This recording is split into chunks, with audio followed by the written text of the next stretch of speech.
என்னை ஆட்கொண்டவரும் நான் சேவிக்கிறவருமான ஆண்டவராகிய இயேசு கிறிஸ்துவின் நாமத்தினாலே அன்பின் நல்வாழ்த்துக்கள். கிறிஸ்து இயேசுவுக்குள் மிகவும் பிரியமான அன்பு சகோதர சகோதரிகளே, மிக குறிப்பாக பிள்ளைகளே, கர்த்தருடைய ஆவியானவர் உங்களோடு கூட இடைபடுகிறார். உங்கள் பெற்றோருடைய கண்டிப்பு உங்களுக்கு பல சமயத்தில் மன வருத்தத்தை கொண்டு வருகிறதா? ரொம்ப கண்டிப்பாக இருக்கிறார் எங்கள் அப்பா, எங்கள் அம்மா ரொம்ப கண்டிப்பாக இருக்கிறாங்க. எத்தனையோ குடும்பத்தில் பிள்ளைகளுக்கு சுதந்திரம் தரலையா, ஆனால் எங்கள் வீட்டில் மாத்திரம் ரொம்ப கட்டுப்பாடு. கொஞ்சம் லேட்டாக போகக்கூடாது, அல்லது இந்த இடத்துக்கு போகக்கூடாது, அந்த இடத்துக்கு போகக்கூடாது, எல்லாத்துலேயும் கட்டுப்பாடு வைக்கிறார் எங்கள் அப்பா. பல சமயத்தில் அது உங்களுக்கு ரொம்ப வருத்தமாக இருக்கும், வேதனையாக இருக்கும்.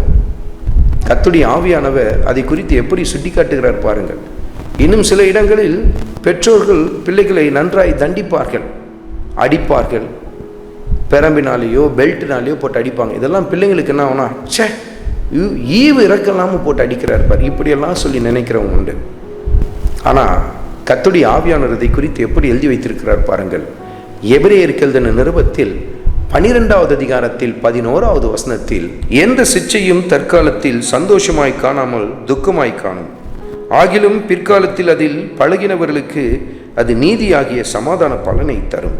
எந்த சிச்சையும், அதாவது எந்த தண்டனையும் தற்காலத்தில் யாருக்கு சந்தோஷத்தையும் மகிழ்ச்சியும் கொண்டு வராது.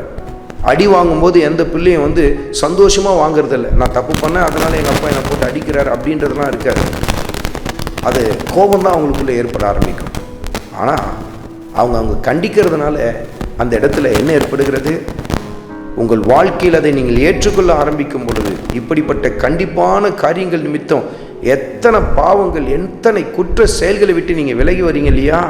ஒரு பயம் ஏற்படுத்தல, ஐயோ அப்பா அடிப்பாங்க, அம்மா அடிப்பாங்க, திட்டுவாரு என்று சொல்லி விலகி வந்துடுவீங்க பாருங்க.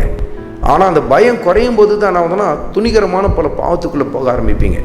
அதனால தான் கர்த்தருடைய ஆவியானவர் சுட்டி காட்டுகிறார், எந்த சிச்சையானாலும் தற்காலத்தில் சந்தோஷத்தை கொண்டு வராது, ஆனால் அதில் பழகினவர்களுக்கு அது எப்படிப்பட்ட காரியத்தை கொண்டு வரும்? நீதியாகிய சமாதான பலனை கொண்டு வரும். பின் நாட்களில் நீங்கள் நன்றாக இருப்பதற்கு, கர்த்தருக்கு ஏற்ற பிள்ளைகளாக இருப்பதற்கு அந்த சிச்சை மிக அவசியம் என்று சொல்லி கர்த்தருடைய ஆவியானவர் சுட்டி காட்டுகிறார்.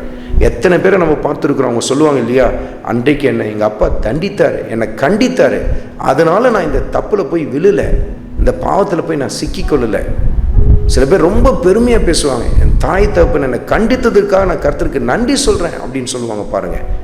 ஆனால் அவங்க கண்டிக்கப்பட்ட அந்த நாட்களில் அது அவங்களுக்கு சந்தோஷத்தை கொண்டு வந்திருக்குமா?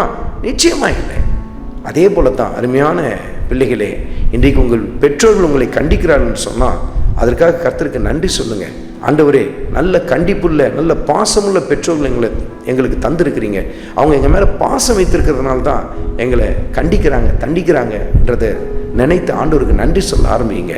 ஏனென்றால் பின் நாட்களில் அது உங்களுக்கு நீதியாகிய சமாதான பலனை கொண்டு வரும். ஆண்டவராகிய இயேசு கிறிஸ்துவின் கிருபை உங்கள் அனைவரோடும் கூட இருப்பதாக. ஆமென்.